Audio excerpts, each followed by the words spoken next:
regardant s'avancer à la diagonale invisible de l'altiplaine, le troupeau infini, dont la file coupe l'espace en deux parts,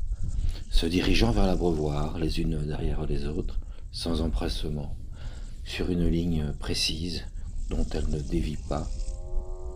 avançant obliquement vers le centre de la plaine d'un même pas, tandis que d'autres descendent en désordre des contreforts de la montagne, se ranger. Leur pelage est couleur de lait et de cendre, de porcelaine, et l'ombre est jetée à leur côté. Tangage du cou, du museau, le même mouvement les relie les unes aux autres, avançant semblablement, avec la même hâte, la même sûreté, par hochement de tête, mouvement des épaules, de la poitrine, l'ondulation élastique et noble des bêtes,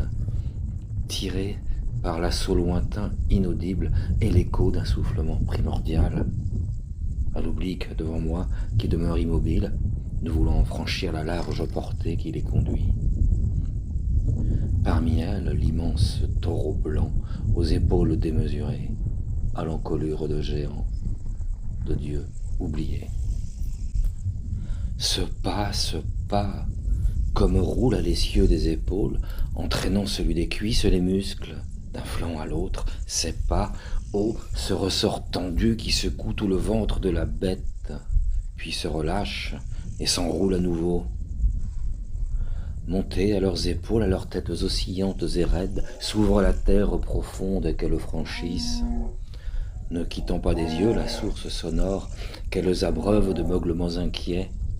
demeurant alignées depuis le piémont arrondi des collines, jusqu'à l'eau retenue dans les auges de ciment, l'eau qu'elle fouille, et l'herbe est foulée comme une grande paille pluvieuse.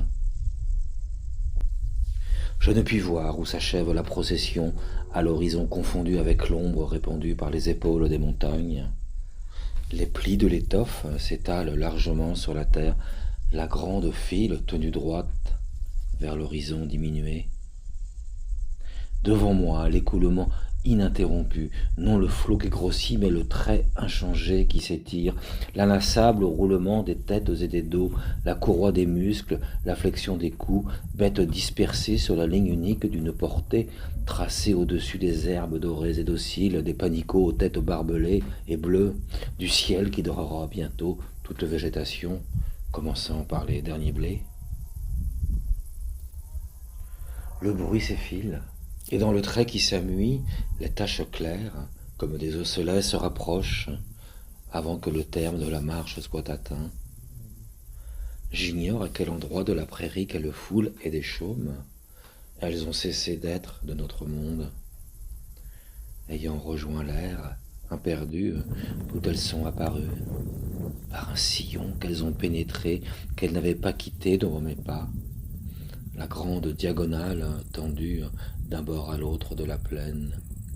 elle seule ayant entendu le mufle d'ombre exhalant son meuglement, et vu le grand masque blanc qui les appelait en secouant ses cornes noires. Ô patiente, détachée de l'espace et des airs profuses que nous avions foulés ensemble, venue d'avant le temps mis en grain, leur course noire sous la couleur noire de l'orage.